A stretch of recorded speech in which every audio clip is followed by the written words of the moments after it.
He sabido que en la filosofía uno de los autores más difíciles de entender es Hegel. Como diría una vez Adorno, uno de los especialistas en Hegel, él decía, Hegel es el único autor en el que la mayoría del tiempo, es el único autor que conozco en que la mayoría del tiempo casi nunca entiendo lo que está diciendo. Pero para adentrarnos en el mundo de Hegel, en su filosofía, hoy tengo un invitado muy especial el cual nos va a hablar sobre aspectos generales para adentrarnos en la filosofía de Hegel. Él es Nicolás Tucapel. Hace poco él escribió un artículo muy interesante sobre estos aspectos y hoy le doy la bienvenida. ¿Cómo estás, Nicolás?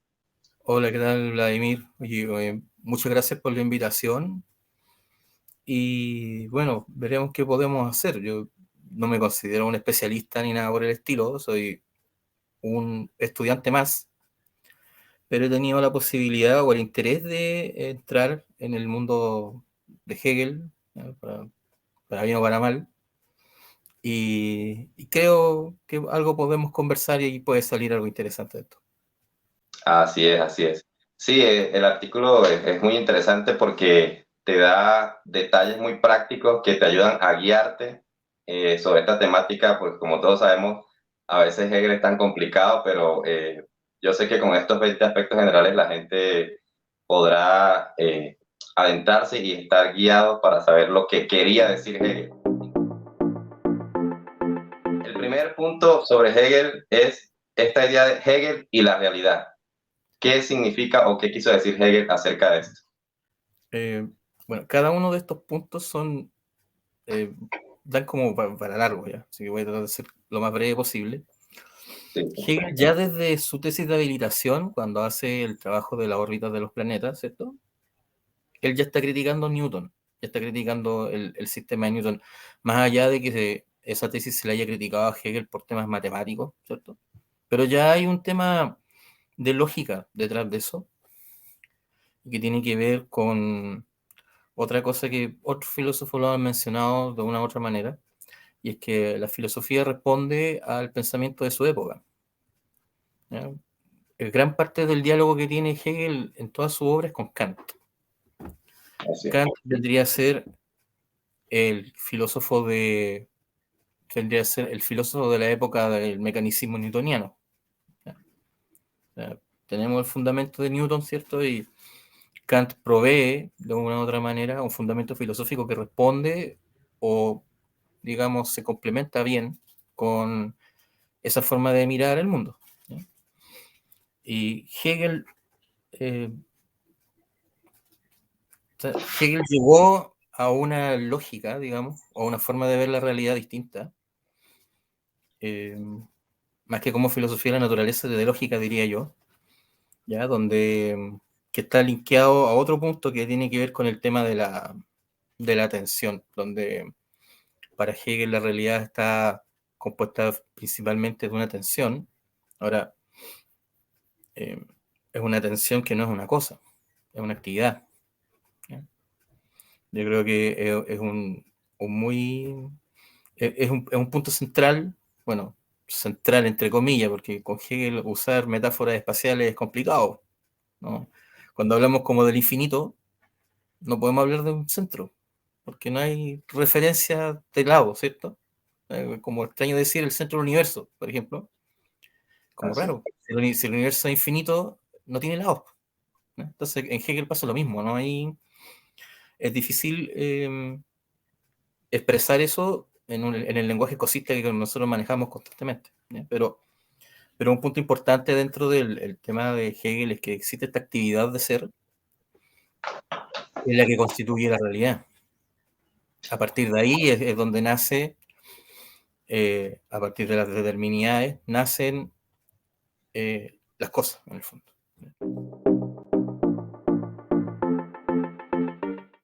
Así es, sí. Es, Este es, segundo punto sobre las cosas, mm, ¿qué significa para Hegel? Porque esta idea de las cosas es muy importante en la filosofía. ¿Qué opina Hegel sobre las cosas? ya, mira, lo que yo entiendo, creo, ¿ya? Es que de partida, ya desde San Agustín se puede decir incluso, ¿ya? En la escolástica esto ya existía, que ya el realismo ingenuo de los griegos no daba cuenta para expresar o querer, digamos, conocer la realidad, ¿cierto? No había como una epistemología, ¿ya? La epistemología empezó a nacer con la escolástica. Y ya Descartes y Bacon fueron los que, digamos, lo postularon y lo cimentaron de una manera mucho más clara. Bueno, Hegel es idealista, por supuesto. Entonces las cosas, o mejor dicho, claro, las cosas como tales, no es que Hegel diga que no existan, así como, pero no existen en sí y para sí. Digamos, no existen, no sé, uno tiene un vaso o lo que sea, las cosas no tienen esas propiedades en sí mismas. ¿Ya? Hasta Hume, diría yo, ¿cierto? Quizá se pensaba de que la operación del conocimiento era, la operación del pensar las cosas era transparente, como que nosotros no hacíamos nada. O sea, nosotros captábamos la realidad de una manera objetiva. O sea, lo que nosotros captamos Sí, con nuestros sentidos, ¿cierto? Bueno, eso es lo que Kant en el fondo viene a criticar y por eso es que nace la crítica de la razón pura, ¿cierto? que se creía que éramos una tabula rasa y simplemente recibíamos. Claro. Claro, que Sí, eso es lo que dice en el fondo Locke, que, bueno, ahí es curioso que Kant le haya dado tanto crédito a Hume cuando con quien más diálogo es con Locke, ¿no? Se nota así que es. Kant, al escribir la crítica de la razón pura, tenía al lado el ensayo del entendimiento humano, más que, más que el tratado de la naturaleza humana de Hume, ¿ya? Pero lo cita mucho más, de hecho, pero bueno, cosas de cada quien. Claro, ¿qué pasa? Claro, desde Kant, ¿cierto? Ya sabemos que somos nosotros los que configuramos los objetos a Así través de es. la subjetividad trascendental, etc. No, o sea, yo no soy un experto en Kant, pero creo entender en términos generales lo que él hace, ¿no? Por lo menos la crítica de la razón pura. Y Así es. Hegel se basa en eso mismo. Hegel no es que lo cambie, él también considera de que es el intelecto humano el que le da sentido al universo, en el fondo, ¿ya? Con la diferencia de que hay un componente ontológico en Hegel que no está en Kant, porque Kant dice que, bueno, las cosas sí no las podemos conocer, ¿cierto? Y ya Claro, Fichte viene, ya Fichte se lo critica y, y Hegel se agarra de eso, etc. así es. Pero en el fondo, creo yo que Hegel representa, no sé si la cúspide, pero digamos, quizá el desarrollo sistemático más elevado de ese idealismo, ¿ya? Claro. Donde sí, incluso podríamos tomarlo así, yo mucho menos soy experto en Heidegger, yo conozco algo, pero muy poco. Pero nosotros sabemos que, por ejemplo, en Ser y Tiempo, cuando Heidegger habla del Dasein, ¿cierto? Él dice esto de que nos movemos en un horizonte de sentido, ¿cierto? Y que el Dasein es el que se pregunta por el ser, y en el fondo hay un idealismo trascendental ahí, creo yo, ¿no? Hay gente que dice que Sí, sí, no sé, pero yo en mi precaria experiencia, yo diría que el Dasein es bastante parecido a la subjetividad trascendental kantiana, en el sentido de que si, por ejemplo, se muriera toda la sí. raza humana, ¿cierto? No existiría nada. No habría nadie que se pregunte por el ser, no habría nadie que se pregunte o que No, diga que se tal te, cosa es tal cosa, ¿cierto? Entonces, en ese sentido, creo yo que, bueno, o sea, muy particularmente explícito desde Kant en adelante, eso como que se ha mantenido y Hegel es parte de ese eslabón, ¿ya? Si, no sé, por ejemplo, si toda la raza humana muriera, no existiría nada. No existiría nada en términos, no habría nadie que dijera que esas cosas existen. O sea, habrían un montón de, no sé, árboles que le llamamos nosotros, no habría nadie que le dijera árbol o planeta o lo que sea, no habría sentido. claro, claro. ¿Ya? Entonces, en ese sentido, lo que Hegel busca hacer en su ejercicio, en general, es dar un fundamento lógico. Él busca, creo yo, responder dos preguntas básicas de la filosofía. ¿Qué es el ser y qué es el saber? La Claro. pregunta del ser en cuanto tal es la pregunta, digamos, que mueve la filosofía desde su inicio y que Hegel cree haber respondido, ¿no? En la Claro, sociedad desde de los los... presocráticos ya, Claro, ya los con la presocráticos ya verdad. está eso, ¿cierto? Ya tenemos ahí los dos pilares, ¿cierto? Heráclito y Parménides, ¿eh? Ahí, Así es. ¿cierto? Ahí se sostiene todo el desarrollo filosófico occidental al menos. Que es la dinamicidad del ser. ¿Qué quiere decir esto? Ah, mira, lo que pasa es que es un poco lo mismo de antes, pero traté de especificarlo mejor, que el ser ontológico en Hegel, ¿cierto? Es una actividad de ser. O sea, es, digámosle, un proceso, ¿ya? Pero no es una cosa. Es difícil como a veces como imaginárselo, pero Sí, Hegel en la ciencia de la lógica lo dice. Dice que no hay que verlo en términos espaciales ni en términos temporales, y, y que incluso dice en una parte, cuando parte de la ciencia de la lógica, ¿cierto? Dice, hay un párrafo que se llama determinidad y después viene ser, nada de venir, nada de ¿ya? venir, sí. Ser, nada de venir. Y ahí Hegel dice, bueno, ser, puro ser, ¿cierto? Donde dice el indeterminado puro, que es una vacuidad pura, no tiene ninguna determinación, bla, bla, bla, y después dice nada, exactamente lo mismo, ¿cierto? Y él dice ser y nada es. Yo creo que puse la cita. Y dice ser y Sí, nada es, y no dice son, porque ser y nada, en ese nivel de abstracción total, ambos son lo mismo, me confunde, sí. son, son meras abstracciones. Yo diría que lo que Hegel quiere mencionar es cuando la gente dice, cuando, no sé, pues, la pregunta típica, oye, ¿qué es el ser? ¿Eh? Entonces Hegel dice, no, si tú te preguntas por ser hacia secas, es una mera abstracción que no tiene ningún significado. Que en el momento en que tú quieres decir el ser, ahí ya lo estás determinando. Por eso Claro, cuando Hegel hace todo este trabajo de las determinidades, ¿cierto? En el fondo son como categorías, ¿no? No es que en cierto sentido es parecido a lo que Kant hace en la crítica de la razón pura, con la diferencia de que Hegel usa otros argumentos, pero el esqueleto es parecido, o la intención es como parecida.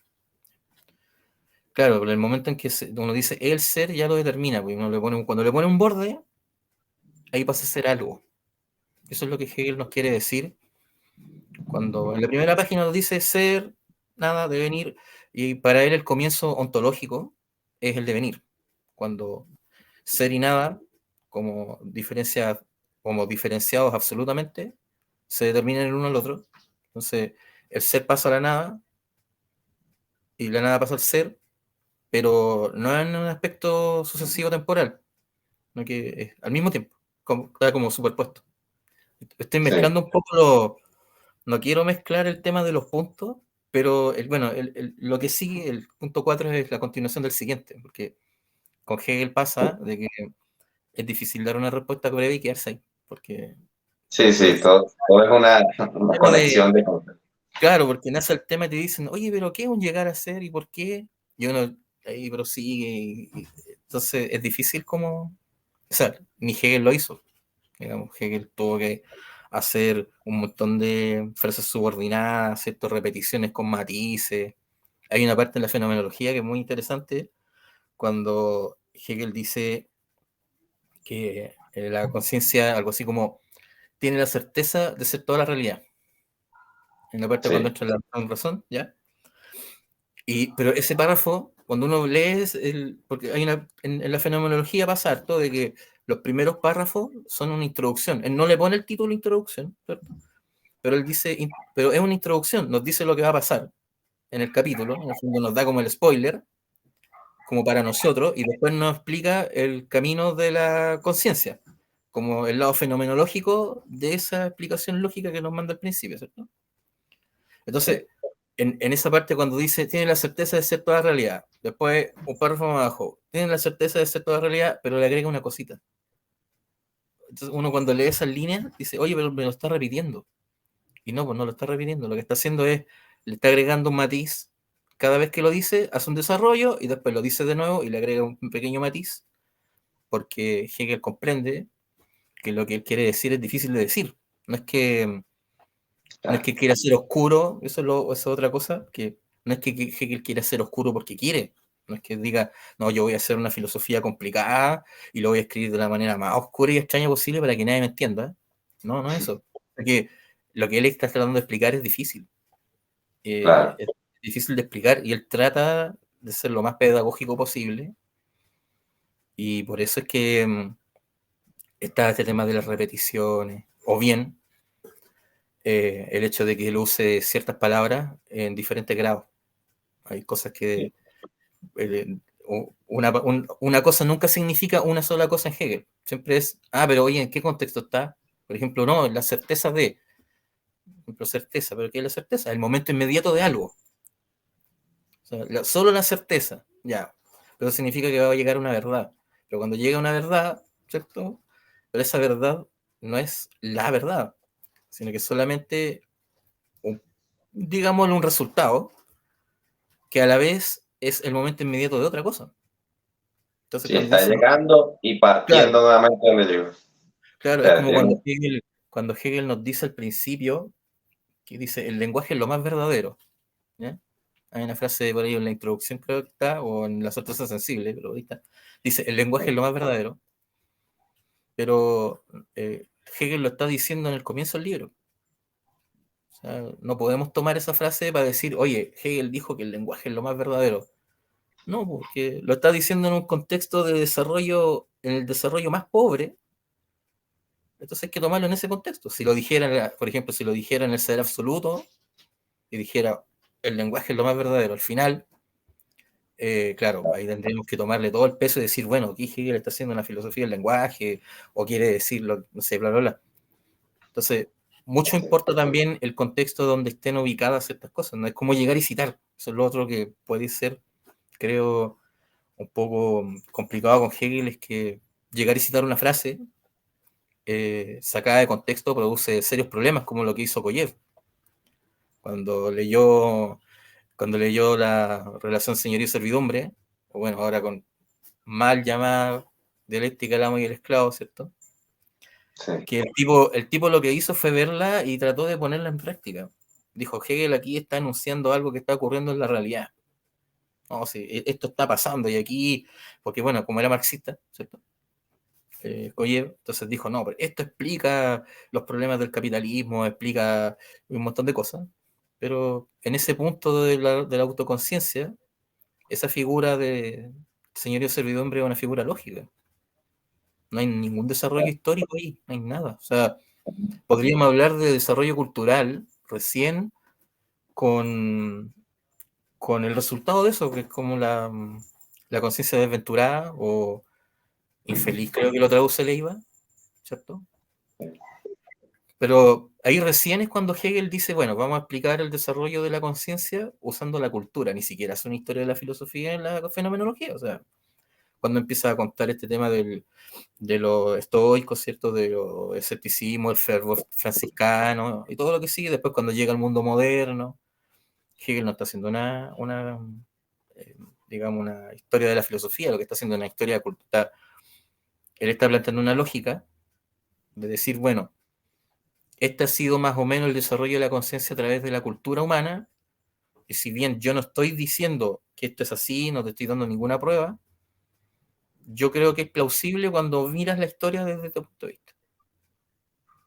Eso es lo que claro, como que Hegel, eso es como lo que Hegel quiere hacer, decirles, yo no le estoy dando una prueba científica de lo que estoy diciendo, pero está la historia. Y si ven la historia de la cultura y ven lo que yo digo, pueden estar de acuerdo, por lo menos en parte de lo que estoy diciendo. ¿Cierto? claro, y muchas veces siempre sé que Hegel se conoce por la dialéctica era muy de esclavo, pero no se sabe que Hegel está haciendo en la fenomenología un proceso de la conciencia de cómo conoce, porque a fin de cuentas la fenomenología al comienzo se llamó ciencia de la experiencia de la conciencia, y eso hay que Exacto. tenerlo en cuenta y la gente saca la frase de contexto, no, eso son luchas de clase y no se está dando cuenta que Hegel está queriendo saber cómo conocemos qué es la realidad, como tú decías, el ser, el saber, y todo eso está incluido ahí. Claro, o sea, más encima que, eh, por ejemplo, cuando Hegel escribió la fenomenología, él ya tenía la lógica en la cabeza, ya tenía Sí. ese desarrollo clarísimo, porque ocupa categorías cuando dice determinada, diferencia absoluta, ¿cierto? Y, Sobre Hegel y las categorías lógico-ontológicas. Ahí claro, hablan un poquito al respecto. claro, en el fondo un poco como lo que dije antes de que lo que Hegel busca hacer es en parte lo mismo que hace Kant en la crítica de la razón pura, ¿cierto? Que en el fondo busca dar cuenta de cómo nosotros conocemos, ¿cierto? Pero, bueno, eso es lo que hace la fenomenología. Pero en la lógica, lo que hace Hegel es decir, bueno, Kant en realidad dejó la puerta abierta, pero él no asumió lo que él mismo dice. Cuando Kant dice que es la subjetividad la que configura los objetos, ¿cierto? En la fenomenología por ahí dice Hegel, bueno, pero ahí está todo el ser, pues. Entonces, ¿cuál era la necesidad de hacer esta separación fenómeno-no-húmeno? No, pues si el ser está todo ahí. ¿Ya? Claro, Entonces, él se entregaba en su fenomenología, se claro, fenomeniza el ser. claro. Y le dice, bueno, y critica a Kant, y le dice, bueno, ¿por qué por qué no tomaste, no lo sumiste seriamente? O sea, a Fichte le critica lo mismo, cuando le habla de la noción yo es igual yo, porque Fichte sí que ve en Kant esta dicotomía y le dice, no, pues no, los actos morales, porque lo toma por el lado moral, ¿cierto? Y le dice, bueno, pero por los actos morales es que no podemos, o sea, no es propio de que haya algo que no sabemos qué, pero que influencia en nuestro actuar. No, pues si somos nosotros mismos. Nosotros somos los que efectuamos los actos morales y ahí es donde Fichte hace su idealismo objetivo, llamarlo, o sea, subjetivo, perdón, ¿cierto? Pero también mete ahí una noción como del impulso ajeno, y como que igual Fichte nunca se quiso convencer, tampoco lo asumió del todo, así como decir, bueno, ahí está todo. O sea, él está todo el ser, Fichte nunca se convenció, escribió esa doctrina de la ciencia, ¿cierto? Como varias veces, y tampoco se convenció. Entonces Hegel les dice, no, pues, tómenselo en serio, o sea, si usted me dice eso, hágalo, es lo que voy a hacer yo. Yo lo que voy a hacer es tomar lo que ustedes hicieron, pero me lo estoy tomando en serio. Y, Así es. y así es como la ciencia de la lógica de Hegel es, es una lógica ontológica porque da cuenta del ser en cuanto tal. ¿Cierto? Hegel nos dice, las cosas son por. O sea, tenemos ser, nada, devenir. El devenir es el comienzo ontológico de todo. Y cuando Así es. Hegel nos dice, incluso en alguna parte nos menciona Heráclito, ¿cierto? Lo hace la fenomenología y la lógica. Cuando nos dice, bueno, cuando tú quieres agarrar el ser, ya se te pasó. El ser ya fue. Sí, Ya no tiene ningún caso pensar en el ser ahora, porque el ser ya está. Por ahí, no sé si se lo dice, en la lógica hay una parte donde hace una nota de Leibniz, bien, más o menos extensa, creo que no está ahí, pero es la idea, cuando Leibniz dice, ¿por qué hay algo? Algo así como, ¿por qué hay cosas en vez de nada? ¿Cierto? Entonces Hegel dice, bueno, pero si el ser ya está. O sea, es una pregunta que no tiene ningún sentido, porque el ser ya es, nosotros estamos aquí, y nosotros estamos hablando del ser, entonces, ¿qué sentido tiene hablar de algo como, ¿por qué no hay nada? Si la hay, y somos nosotros los que hemos hecho que estas cosas sean, que sean lo que nosotros decimos que son, digamos, este computador, el árbol, lo que sea, ya son. Entonces, ¿qué sentido tiene? Es como una pregunta tautológica, sí, claro. dentro de la cosa que quiere decir Hegel. Entonces, um, Sí, eso lo decía Penitu, que Hegel intenta resolver este problema metafísico del ser y Hegel, no, venga, vamos a resolver esto aquí de una vez porque no encontraban todavía la respuesta a esto. En ese sentido, un punto tan importante sobre el principio de contradicción, claro, que es bastante polémico y, bueno, ¿qué nos quiere decir Hegel acerca de este principio? ya, a ver, o sea, se han hecho tesis de doctorado al respecto, ¿ya? Como para ilustrar la dificultad del problema, como hay gente que ha escrito miles de páginas al respecto, ¿ya? Y no sé, en 5 minutos difícilmente lo vamos a resolver. ¿Ya? Ahí, a ver, lo que hace Hegel es llamarle proposición, ¿ya? No le llama principio, ¿cierto? Le llama proposición porque para Hegel el principio de no contradicción aristotélico, ¿ya? Es súper razonable. Es razonable para formular discursos, para dar cuenta de formalidades del lenguaje, pero no para dar cuenta de la realidad ontológica. Así es. ¿Ya? Sí, Hegel nos dice, no, es que mucho de lo que Hegel dice es, bueno, si usted dice algo, tómeselo en serio. ¿No? Y dentro de eso está la contradicción. Entonces, para Hegel, en la lógica lo expone, es decir, lo que la gente en general entiende por contradicción es mera contraposición. Es como un ejercicio dicotómico. O sea, está esto en oposición, contradicción, o sea, en contraposición a algo. Pero la contradicción no funciona de esa manera. La contradicción es contradictoria consigo. Entonces, Hegel en un momento formula una aberración, o sea, es una aberración para, por ejemplo, la filosofía analítica. ¿Ya? O sea, Russell no entendió Hegel por esto, porque Hegel dice, por ejemplo, en una parte, A es igual a A y también es no A. Sí, la Porque cuando, identidad, claro. porque cuando llevamos el ejercicio de A, bueno, ¿y cómo determinamos que es A? Es porque es un no algo. Claro. Si Hegel ahí, bueno, ahí en la edición de Duque, un segundo, creo que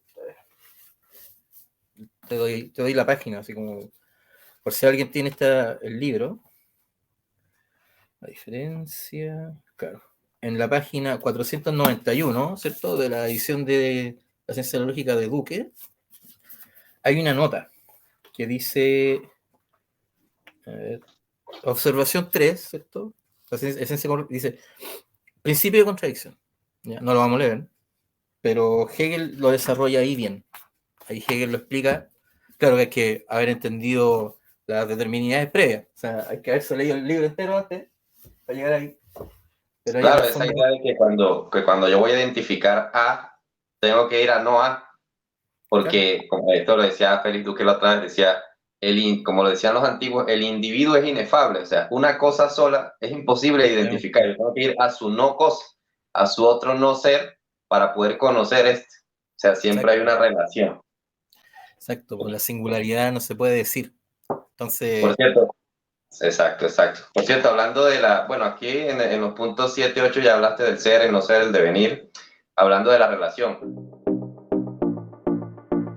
La relación como existencia de los entes. Desarrollanos ahí un poquito eso. ya. Pasa que lo que Hegel nos quiere decir con su lógica es que las cosas, uno tiende a pensar de que las cosas son primero y se relacionan después. Así es. O sea, primero existe algo, está, y después, no sé, por ejemplo, yo existo, ¿ya? Y hay otra persona, y yo me relaciono con esa persona, por ejemplo. Claro. Y yo existo primero antes de relacionarme con eso. Pero Hegel lo que nos quiere decir es otra cosa. Dice, no, pues, porque las cosas son todas en referencia a otras. No hay nada Así que es. sea atómico, con lo que conversábamos recién. Entonces, siempre te tenés que referir a otra cosa para poder determinarte. La determinidad funciona, la determinidad, aparte de un borde, establece una relación. Entonces, para Hegel las relaciones, la relacionalidad es anterior a las cosas físicas o los entes como tales. Por eso la tensión, esta tensión que es la negatividad, que Hegel le llama negatividad, ¿cierto? Que es el alma del devenir. ¿Eh? Sí. A partir de ahí, de esa relacionalidad, es que las cosas existen. Ahora, eso es lógicamente anterior. Hegel, en el fondo, tampoco es que esté loco y diga, no, lo que pasa es que las cosas se van formando a medida que nace una relacionalidad y se van formando evanescentemente las cosas, no. Aquí esto es un postulado lógico, ¿no? Que nos dice, cuando nosotros queremos pensar en el ser, en el fondo lo que estamos haciendo nosotros es una operación del pensamiento. No es que estemos materializando cosas, sino que en la operación del pensar, lo primero que hacemos es relacionar y después definimos. Al nosotros relacionar, es que nosotros determinamos. Y al Así es. determinar, al determinar es donde nosotros le ponemos identidad, diferencia, identificamos diversidad, eh, establecemos cosas por oposición. Entonces, eso es un poco también una cosa que a veces como que se tiende a malentender de Hegel, y no es que Hegel diga, no, lo que pasa es que hay una sustancia que, ¿cómo se llama? Que va generando las cosas así como de la nada. ¿Ya? No, sí, esto es un desarrollo lógico. ¿Ya? O sea, como Hegel mismo en la lógica dice, el ser ya fue, las cosas ya existen. ¿Ya? Pero cuando queremos dar filosóficamente digamos, dar cuenta de por qué las cosas son, nosotros estamos dando una respuesta racional. Eso es lo que Hegel nos está diciendo. Racionalmente esto debería ser de esta forma. De hecho, así es como Hegel establece que se debería relacionar el espacio y el tiempo. Sí, ese es uno de los puntos que te iba a hablar, ¿no? Háblanos sobre el espacio y tiempo en Hegel, que es el Claro, punto de tu artículo número 16, creo que es. claro que en el fondo Hegel anticipa un poco a Einstein en la relatividad general, en la fenomenología, porque él, por filosofía dice, bueno, pero es que no podemos, el espacio y el tiempo no pueden ser meros postulados de la razón. No pueden ser como condiciones, simplemente condiciones a priori, como lo que pasa en la crítica de la razón pura, ¿cierto? Tienen que Ah, ser, tienen que ser condiciones ontológicas. Entonces, ¿cómo es eso? Bueno, la negatividad, ¿cierto? Al hacer ser, ¿cierto? Se exterioriza como, esa negatividad se exterioriza lógicamente, ontológicamente como naturaleza y se interioriza como historia humana. Ahí hace ese ciclo que es, que en el fondo lo que nos está diciendo es que en la lógica hay una parte donde, bueno, Hegel explica varias cosas de determinidades, pero en algún punto la contradicción cae a lo que él llama el fundamento. ¿Ya? El fundamento hay que imaginárselo como un pozo, ¿ya? Digámoslo así, o una olla de agua, donde la contradicción es como el azúcar en el té, digamos que se disuelve, ¿cierto? La contradicción se disuelve en el fundamento y pasa a ser constitutivo de ella, pero le otorga una cualidad o una determinación. No es que sean coexistentes, sino que son una y la misma cosa, pero que se van agregando atributos, por llamarlo así. Entonces, si uno le echa azúcar a un té, queda más dulce. Ahora, nosotros no percibimos el azúcar ahí, cuando nos agarramos el té, pero, o sea, no la vemos. No podemos diferenciar el agua, el té y el azúcar, ¿cierto? Porque son todo lo mismo, están disueltos. Pero sí claro. podemos identificar el dulzor o el sabor del té. Más o menos, más o menos así es como funciona el asunto como en Hegel, que las cosas se disuelven entre sí y se van constituyendo, pero no como partes separadas. Porque ahí caemos en otro problema que es, por ejemplo, parte de las críticas que Hegel le hace a, a la ciencia newtoniana o al atomismo, que es como, bueno, si usted considera que el mundo está hecho de átomos, ¿ya? Primero tendríamos que decir, bueno, ¿cómo interactúa un átomo con otro? ¿Qué hay entre Claro, medio? ¿Qué es lo que hay entre medio de ellos? No me puede decir claro que hay otro átomo. Que Leibniz tiene que acudir, no, Dios estableció las mónadas Claro, y ya. Entonces dice, oye, pero claro, ¿cómo vas a poner eso así como así? Tienes que explicarme cómo funciona. claro. O sea, oye, dime que cómo está. No, bueno, es como Descartes. Si no, Dios nos da la garantía, ¿no? Claro, No es es no suficiente. explicar nada, claro. Entonces, Entiendo. por ejemplo, en la física actual, no sé, en la ciencia actual, uno ve que hacen estos colisionadores de hadrones y parten átomos, ¿cierto? Parten partículas. Hegel diría, bueno, lo que están haciendo es súper inútil porque van a llegar a una partícula, la van a partir y se van a encontrar con otra cosa. O sea, se van a encontrar con más partículas. Y, eh, cuando se descubrió el átomo, ¿ya? Y se generaron y tenían estos elementos químicos, ¿cierto? Uno podría decir, bueno, pero eh, ¿por qué hay, no sé, pues 90 y tantos elementos químicos? ¿Por qué no hay uno solo? Que sea uno constitutivo de toda la realidad, ¿por qué no hay uno? ¿Por qué hay más? Entonces ahí alguien dijo, bueno, porque tienen que estar compuestos de otra cosa. Están compuestos de diferentes elementos más chicos que los elementos. Ya, bueno, y salió este tema de los átomos. No, mira, el átomo ahora son electrones, neutrones, ya no, y ahora qué, no, y dentro de esto que hay quarks. Todo, oh, Claro, bueno, descubrimos el quark, increíble. Ya, pues ahora partieron el quark. ¿Qué hay? Bosones. No, tal bosón, ya, excelente. Pero ¿y eso cuándo va a parar? Si lo vemos no científicamente, sino que lo vemos de un punto de vista filosófico, lógicamente ese proceso no va a terminar nunca. Porque en ningún momento van a llegar a una. O sea, lógicamente no tiene sentido de que lleguen a un elemento particular que sea indivisible. Porque claro, cuando lleguen a él, va a caer el problema de decir, bueno, pero este elemento indivisible y hay otro elemento indivisible. O sea, van a llegar a algo como homogéneo, de decir, bueno, pero ¿cómo interactúan? ¿Qué hay entre medio? Entonces, el problema que tenía el átomo al principio, al partir, lo único que están haciendo es dilatar el problema nomás. En términos, claro, digamos, lógicos, filosóficos, no están resolviendo nada, en el fondo. claro, porque la cuestión del vacío siempre, a ver, ¿qué hay entre ellos? Sí, claro. Que por cierto, hay en uno de los puntos que tú colocaste, hablaste sobre que no hay vacío absoluto. Es que, claro, pasa que ahí está el problema de la gente se imagina el vacío como, o la nada, como un vacío de cosas, así como, digamos, la gente piensa en el vacío y se imagina un hoyo negro, ¿cierto? Por Claro, ejemplo, hay hartas cosas como alrededor y entre medio hay un hoyo negro, así como nada. sí, Pero eso no es nada, eso es algo, porque está determinado. Nosotros al representarlo, ya es algo. Entonces, claro, la nada no es representable. Y por eso así, Hegel en la ciencia de la lógica, la primera página nos dice ser, nada, venir, como para dejar claro, oye, si piensan en nada, piensan en nada en serio. Porque en el momento en que piensan la nada como algo, ya la es está algo, determinando. Y ya le estáis dando un estatuto ontológico, ya estáis diciendo que es. claro, Entonces la nada es. Entonces ahí es donde va y le da ahí una cachetada a Parmenio y le dice, no, pues, mijo, si no, usted no puede decir que el ser es y el no ser no es. Si, claro, si ya tú está cuando hablando pensás de en no no ser, ser, ya estáis pensando en el no ser, ya es.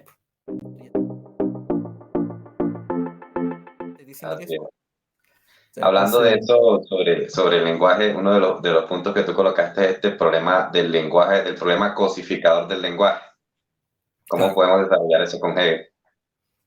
lo que pasa es que es difícil porque, eh, digamos, nuestro pensamiento, o nosotros nos movemos en la vida como Aristóteles. ¿Ya? La gente, el sentido común es un sentido común aristotélico. Nosotros asumimos que las cosas son, ¿cierto? Y asumimos que todo está hecho de cosas, y asumimos que las cosas son, como dice Hegel, en y para sí, ¿ya? O sea, que tienen un ser subsistente de suyo, particular, atómico, separado, ¿cierto? Sustancial, sí, Claro, entonces, pero, o sea, eso nosotros, o sea, así nos movemos en el sentido común, pero la gente que estudia filosofía u otras cosas, o los mismos científicos saben que no es así. Hace ya miles de años que sabemos que eso no es verdad. Pero sin embargo, eh, el sentido común persevera, porque nuestros sentidos nos hacen actuar de esa manera y por eso mismo es que el lenguaje en el fondo refleja la forma en la que nosotros nos desenvolvemos en el mundo. claro, Y por eso el lenguaje es cosista, porque en el fondo cuando uno quiere definir algo, uno al decir es que quiero definir algo, al decir algo ya lo está cosificando. ¿Cómo, de qué manera claro, yo puedo decir, de qué manera yo puedo señalar algo y a la vez decirles, no, pero mira, piensen en esto, o sea, represéntenselo, pero no como cosa. La representación ya es cosista. O sea, ya tener una imagen mental o una imagen conceptual de algo es representarlo. Ya estamos determinando, ya lo estamos volviendo ente, ¿cierto? claro. Entonces, Claro, este es un problema ejercicio complicado. que Hegel incluso creo que habla de esto en la fenomenología cuando dice la sustancia, nosotros pensamos que hay una sustancia inmóvil y se le aplican los predicados, pero resulta y pasa que cuando uno analiza las cosas, ese piso inmóvil, dice Hegel, comienza a tambalear y no es así como uno práctica o intuitivamente cree. Claro, en el fondo, uno cuando quiere, incluso en la misma ciencia, cuando quieren ver el comportamiento de los electrones o cosas así, los tipos dicen, bueno, en realidad no los vemos, pero sabemos que se mueven, porque vemos efectos. Es como el tema de la materia oscura, ¿ya? Que dicen, bueno, Claro, el universo está compuesto de un 87% de materia oscura que no sabemos qué es y no lo podemos ver, pero está ahí y porque, pero está ahí. Y nosotros sabemos que está ahí porque sabemos que está ahí o pensamos que está ahí porque hay un efecto gravitatorio de alguna manera que determina lo que es o el claro, universo que conocemos. Pero por eso Hegel, yo creo, dentro de todas esas cosas, y bueno, Hegel era un tipo, eh, bastante erudito. O sea, yo creo que, bueno, Leibniz habrá sido el último espíritu realmente enciclopédico que sabía todo lo que sabía a su tiempo. Más o menos, Leibniz tiene que haber sido el último que realmente sabía todo. Así como el todo, último todo genio universal. claro, el último que sabía toda la ciencia de su tiempo y todo, bla. Pero Hegel estaba Claro. cerca. Hegel Sí, estaba sí, muy al tanto de. Bueno, hay hartos, ¿cómo se llama? Aparte que tenía esta cosa de ser parte del club de los amigos de la química, por ejemplo, ¿cierto? Donde iba y conversaba con los viejos ahí de química y otras cosas, estaba súper enterado. Trataba que llegara de cualquier científica, lo leía, estaba muy pendiente. Yo creo que de ahí también es que nació su inquietud de decir, bueno, pero esto no basta. Se topó con todas estas objeciones y es por eso que Hegel finalmente formula la ciencia de la lógica como para poder dar cuenta de la realidad, al menos desde un punto de vista netamente metafísico. Porque así es. tampoco pretende que sea ciencia empírica. Po. Mismo Hegel dice, no, si para todas esas cosas como particulares están esas disciplinas. Está bien que existan, que hagan su pega, está bien, pero la filosofía no está para eso. Claro, Para eso así es.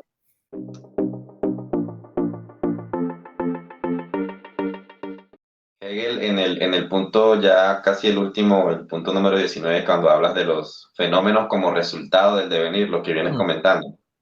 Claro, en el fondo, la actividad de ser, bueno, bien resumido, podemos tomar el primer devenir, ¿cierto? Y bueno, y ese devenir se va complejizando, ¿ya? Pero se va complejizando no espacio-temporalmente, sino que a medida que más pensamos, más determinidades le ponemos. Finalmente Hegel llega a un punto en el desarrollo donde dice, mira, hay un momento dado que cuando llegamos a la contradicción y la tomamos en serio, ¿ya? Y esta contradicción se disuelve en el fundamento, este fundamento es el piso lógico ontológico de donde nacen los fenómenos. O sea, los dos primeros libros de la ciencia de la lógica son solamente para llegar a decir, bueno, desde aquí hacia allá hablemos de fenómenos. Recién ahora estamos autorizados para hablar de fenómenos. Y ahí es donde él dice que el fundamento pasa a la existencia, esta actividad de ser, ¿cierto?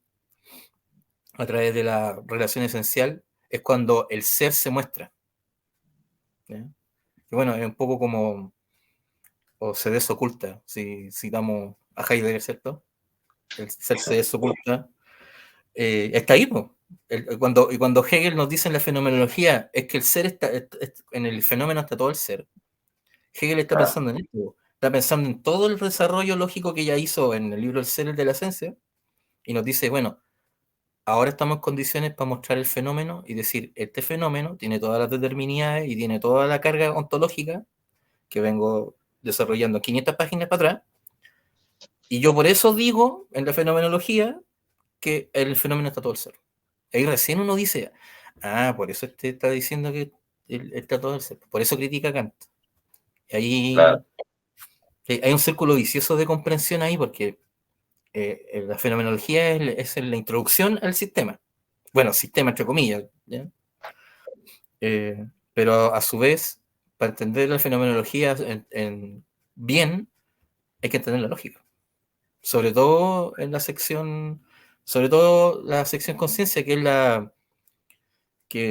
es la base lógica con la cual Hegel se apoya para poder hacer el desarrollo fenomenológico desde la autoconciencia en adelante, ¿cierto? Ahí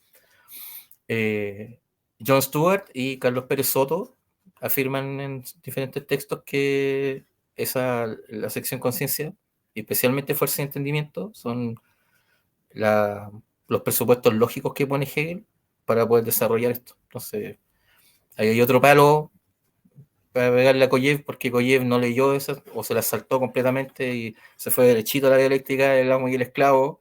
Y en ningún momento de sus lecciones, en ninguno, él, él menciona las categorías de fuerza, de tensión, o, o no menciona la coseidad en el sentido en que Hegel lo menciona en fuerza de entendimiento. No se hace cargo de nada del desarrollo lógico, porque en su visión marxista él quería, no, yo quiero lo concreto.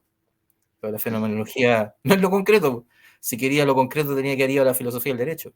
Que ahí es donde Hegel aterriza lo que más puede el concepto. Así. Sí, y hablando de la filosofía del derecho, ya para terminar, el último punto que tú pones en tu artículo sobre el conflicto como algo fundamental para la existencia y cómo esto tiene consecuencias para la sociedad que Ya. siempre en el conflicto tenemos que aprender a convivir, ¿no? Claro, cosa que la negatividad, bueno, como hablamos de la contradicción, ¿cierto? Eh, la contradicción podemos nosotros verla como violencia. Es una violencia ontológica contra sí, porque el contradecirse uno mismo es violentarse. O sea, y en términos lógicos también es lo mismo, porque eh, el ser se niega, o sea, la negatividad niega el ser, ¿cierto? Y el ser trata de perseverar. Entonces, Hegel da cuenta ahí de la subsistencia de lo finito a través de el hecho de cómo hay una lucha, ¿cierto? En la fenomenología lo explica también de una manera parecida, que hay una lucha a muerte, dice ahí Hegel, pero es un desarrollo lógico de donde él nos quiere decir de que la nadificación, claro, la nadificación en la actividad de la negatividad de negar el ser y el ser luchan por perseverar. Entonces, todo lo que nosotros conocemos como fenómeno, en el fondo, es la resistencia del ser a ser negado. Así es como Hegel da cuenta de la... Eso es lo que Hegel nos dice de lo que son los fenómenos. Por eso es que podría Hegel decir, bueno, las cosas subsisten hasta cierto punto, porque hay cosas, podríamos decir, que tienen, de una u otra manera, se resisten más a la edificación que otras, entre ellas nosotros mismos, ¿cierto? Entonces, cuando lo vemos de ese punto, podemos, o sea, la violencia es parte de la índole del ser. El ser es contradictorio Sí, y esa contradicción es la que Hegel yo creo que recurre a este tema de la contradicción por lo del primer punto, porque busca dar cuenta de la complejidad de la realidad. O sea, ¿cómo nosotros damos cuenta de que existan, por ejemplo, un espíritu de comunidad, ¿cierto? Pero a la vez existan múltiples, ¿cierto? Hay una diversidad de seres subsistentes que tienen sus propios intereses y que esos intereses son contradictorios. Entonces, ¿cómo nosotros podemos dar cuenta de eso? Entonces Hegel dice, no, porque nosotros somos contradictorios ontológicamente. claro. Somos, Y eso se y, esa, refleja en la sociedad.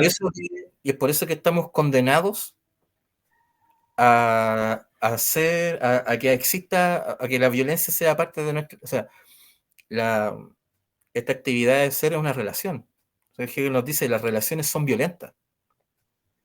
Hay una violencia ontológica en la relacionalidad. Entonces, el conflicto de, por ejemplo, sociales no se van a negar nunca. Porque nosotros llevamos la contradicción y llevamos la violencia en la índole del ser. Y entonces lo que Hegel postula es, dice, bueno, lo que podemos hacer es, como no podemos erradicar esa violencia, porque esa violencia nos constituye, lo que podemos hacer es mediar. Entonces lo que podemos hacer es un Estado de Derecho que esté basado en la piedad cristiana, pero no en términos religiosos, sino como bien secularizado, pero decir, bueno, tomar los principios de la piedad cristiana y aplicarlos en un Estado de Derecho que busque negociar y aplacar todo lo posible esas contradicciones para poder hacer de que la sociedad sea llevadera. Es decir, bueno, nunca van a dejar de haber conflictos, pero que sean los menores, o bien que el Estado de Derecho y el espíritu de comunidad ofrezcan herramientas para poder, en el fondo, llevarnos bien. ¿Ya? Como eso. Y, y es curioso porque en este mundo como muy de individualismo, muy liberal, ¿cierto? La gente tiende a verse, o quizás en parte sea herencia del existencialismo, no sé, que la gente tiende a pensar en uno primero y no piensan en la comunidad, ¿cierto? Hasta que ocurre un hecho donde la gente dice, oye, pero es que no, porque no sé, por ejemplo, tenemos que alzarnos y todos reclamar contra tal cosa. Ya, pero Claro. ¿por qué ahora recurres al sentimiento de comunidad y por qué no lo haces siempre? sea, ¿por qué tenéis que esperar a que ocurra algo, a que el nivel de violencia, digamos, histórica, llegue a un punto donde la gente se vea forzada a reconocerse como pares, y no solo como pares, como dice Hegel, reconocer en el otro a sí mismo? Claro, como ¿Entiendes? decía Felipe, tú, que no somos individuos, somos dividuos. Exacto. Claro, entonces, ¿qué pasa? Que con Marx, eh, pasa que Marx desconfía del Estado de Derecho, tiene sus razones, ¿ya? No lo podemos culpar porque Hegel y Marx, a pesar de que, a ver, o sea, no es que haya una diferencia tan grande en las fechas de nacimiento de cada uno, ¿cierto? No hay una distancia enorme, pero los contextos históricos son muy distintos porque Hegel, cuando estaba estudiando ahí en Tubinga, ¿cierto? Con Hölderlin y con Schelling, plantaron el arbolito de la libertad, ¿cierto? Y estaban súper contentos con el tema de la Revolución Francesa. Pero cuando llegó el terror jacobino, Hegel dijo, bueno, aquí hay un problema serio. O sea, ahí es cuando Hegel dice, no, pues la libertad absoluta, ¿a dónde nos lleva? Al terror. Entonces, lo que tenemos que hacer nosotros es mediar. No podemos decir no podemos decir, bueno, la libertad es lo que la gente, lo que hace cada quien. La filosofía del derecho también, al principio, en los primeros parágrafos, dice que la libertad no puede comprenderse racionalmente como, bueno, cada quien hace lo que quiere. Lo dice así como con esas palabras, como bien. Entonces Marx lo que dice es que acepta que la violencia es ontológica. Bueno, él se educó en la escuela hegeliana, así que él comparte como, a pesar de que no hay registro de que él haya estudiado la lógica en forma bien, digamos, Sí, concisa, se sabe que la leyó, o le echó una ojeada. En una carta por ahí dice que le echó una ojeada, pero en el fondo se educó con Edward Gans, se educó con Feuerbach y con otros. Entonces, aprendió a mirar el mundo hegelianamente y acepta esto. Dice, bueno, hay una violencia ontológica, ya, no lo podemos erradicar. Pero aparte hay una violencia que es histórica, que es social, que se genera por la interacción de las clases. Y esa violencia sí la podemos erradicar.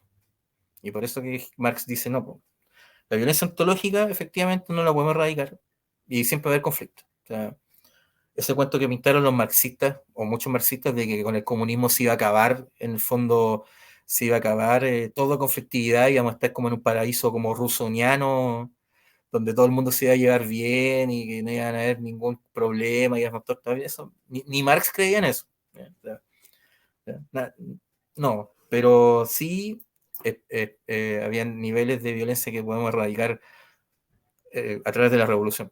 O sea, no, que con la lucha de clases tenemos que ser capaces de eliminar, por ejemplo, las constantes ventajas que el Estado de Derecho le da a la clase dominante. claro, y una de las cosas que yo veo en Hegel es que, claro, algunos marxistas dicen, no, esta es la solución y así es, claro, pero es que en Hegel no hay un punto congelado, Hegel es un devenir. En Hegel llegas a un lugar para ya negar ese lugar y seguir avanzando. Y O eso es sea, lo que pasa muchas veces con y esto, con la ahora, sociedad. claro, el tema con el marxismo es bien complejo porque digamos que Marx no era marxista. ¿Ya? Es como, lo que voy a decir es bien curioso porque Marx nunca elaboró una filosofía sistemática. ¿Ya? O sea, digamos que él hizo crítica de economía política, pero él no buscó, no hizo un sistema como, o no buscó dar cuenta de toda la realidad, como por ejemplo lo quiso hacer, no sé, pues, Spinoza, Leibniz o mismo Hegel. ¿Cierto? Claro, Entonces, fue Engels el que fue y Engels completó todos los vacíos. Hizo una filosofía de la naturaleza marxista y así, pues, se puso a hacer, no sé, pues, en la Unión Soviética llegaron a pensar en como, por ejemplo, no sé, gramática marxista, matemática marxista, como si el Marx o el pensamiento de Marx pudiera dar cuenta de, como si fuera un método que se puede aplicar en toda la realidad de una claro, manera eficiente. Pues, ni Marx pensaba eso. claro, O sea, claro.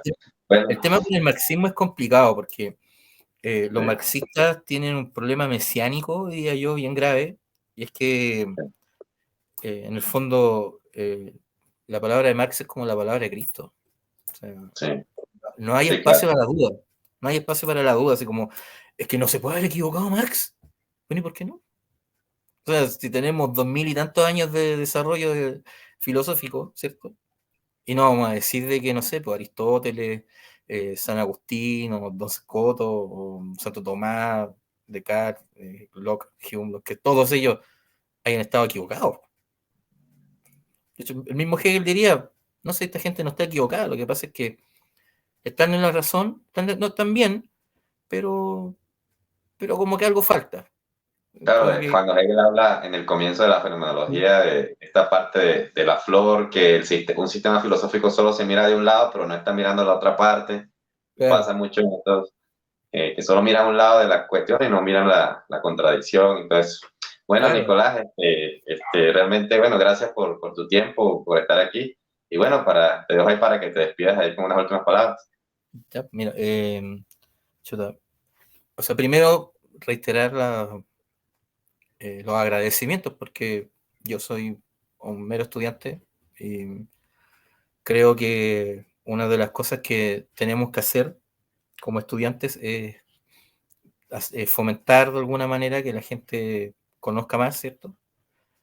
Y todo tipo de desarrollos que generen estas conversaciones son positivos. Hay que generar, ya que ya que el establishment no genera el pensamiento crítico, o sea, las cátedras de filosofía, de historia, cada vez están más, tienen menos horas, ¿cierto? Han sido más relegadas a lo que eran los claustros franciscanos antiguos, ¿cierto? Cuando la gente estaba ahí y se podían hacer filosofía súper apartado de las urbes, ¿cierto? En el fondo, la academia se está volviendo eso mismo. Onda, hay, se hacen congresos, se sacan libros, pero entre ellos se citan, entre ellos conversan, pero lo que necesitamos es llevar estas ideas a la gente común, ¿cierto? Digamos, a la masa, para que la gente también piense por sí misma. Piense y a partir de eso puedan nacer gente que de repente se le pueden ocurrir cosas súper interesantes, o Así, solamente para poder llevar una vida más satisfactoria de saber en el fondo dónde estamos y para dónde así vamos. es, así es. Bueno, Nicolás, bueno, muchas gracias por todo. Y bueno, No, nos muchas estamos gracias a viendo. ti. Cuídate, chao, Dale. chao.